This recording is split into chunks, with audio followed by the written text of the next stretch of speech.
Even যারা আমাদের জনপ্রতিনিধিরা আছেন সবাই বলেন আমার একটা স্পেশালিস্ট ডাক্তার দেন, স্পেশালিস্ট। তো এখানে আগে তো খুবই কম ছিল, এখন প্রায় 119টি পোস্ট গ্রাজুয়েট আসন এখানে শুরু হয়েছে। 63 ডেন্টাল বিডিএস হয়েছে। আমাদের ডেন্টালেও এখন laser treatment, 3D printing lab চালু হয়েছে। তো সব মিলিয়ে আমরা চেষ্টা করছি, এবং trauma care centre is very important for other district. শুধু আগরতলাতে করছি তা না, সমস্ত ডিস্ট্রিক্টগুলোতে যদি সেখানেও আমরা এই ধরনের ট্রমা কেয়ার সেন্টার বা অত্যাধুনিক যে চিকিৎসা, সেখানে যদি হিউম্যান রিসোর্স যদি বাড়ানো যায়, তাহলে আমাদের এই হসপিটালের উপরে বা IGM হাসপাতালের উপরে কিন্তু চাপটা কম পড়বে। তো সেই দিশায় আমরা গুমতি, ধলাই, দক্ষিণ জেলা এবং নর্থ জেলা তো আমরা এর মধ্যে শুরু করব।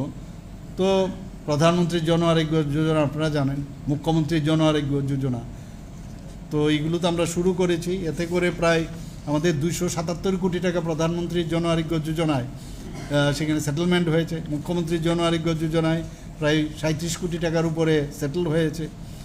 এখানে বিশ্রামগঞ্জে নেশা মুক্তি যে কেন্দ্র, অর্থাৎ রিহ্যাবিলিটেশন সেন্টার, এটা কিন্তু ডিএডিকশন সেন্টার না, রিহ্যাবিলিটেশন সেন্টার আমরা বিশ্রামগঞ্জে করছি। সেটাও আমরা ডোনার মিনিস্ট্রি থেকে আমি ভূমি পূজন করে এসেছি, সেটাও এখানে শুরু হচ্ছে। 121 কোটি টাকা, 121 কোটি 90 লক্ষ টাকা সেখানে খরচ হচ্ছে। আমরা বিধানসভায় আমি বলেছিলাম যে নেশামুক্তি কেন্দ্র আমরা করব, প্রতিটা জেলায় 80 কোটি টাকা, 20 কোটি টাকা করে আমরা সেখানে দেব। সেটারও প্রায় 3-4টার মধ্যে আমি অলরেডি তারও কিন্তু কাজ শুরু হয়ে গেছে সেখানে।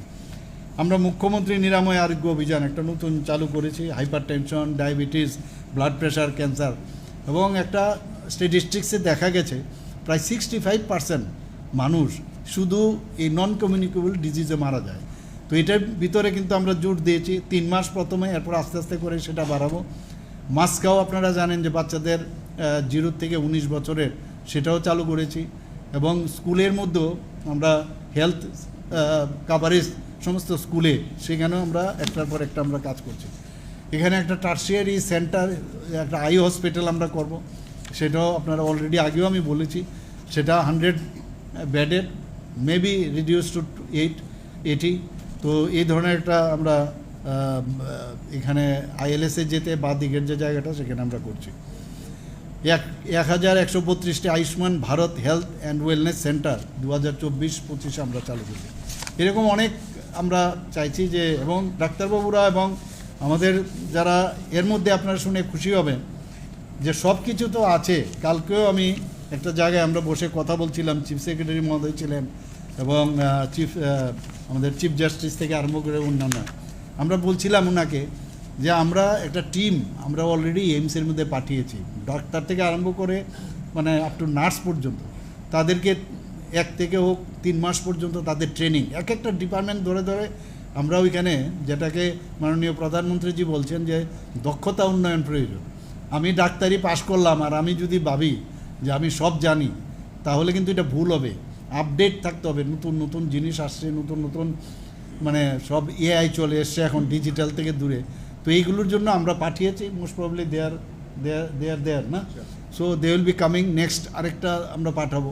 তো কন্টিনিউয়াস এই প্রসেস, শুধু ডাক্তারিতে না, আমরা ঠিক করেছি কালকে যখন কথা হচ্ছিল যে সেখানে বিভিন্ন দপ্তর, যেমন আইন বিশেষজ্ঞ যারা, তাদেরকেও যাতে ট্রেনিং দেওয়া যায়, তার জন্য আমরা বাইরে পাঠাবো, তাদের যাতে আরও বেটার এই সম্পর্কে আইডিয়া হয়। তো এরকম বিভিন্ন জায়গায় আমরা যাকে বলে স্কিল ডেভেলপমেন্ট, সেই চিন্তা ভাবনা আছে। ধন্যবাদ।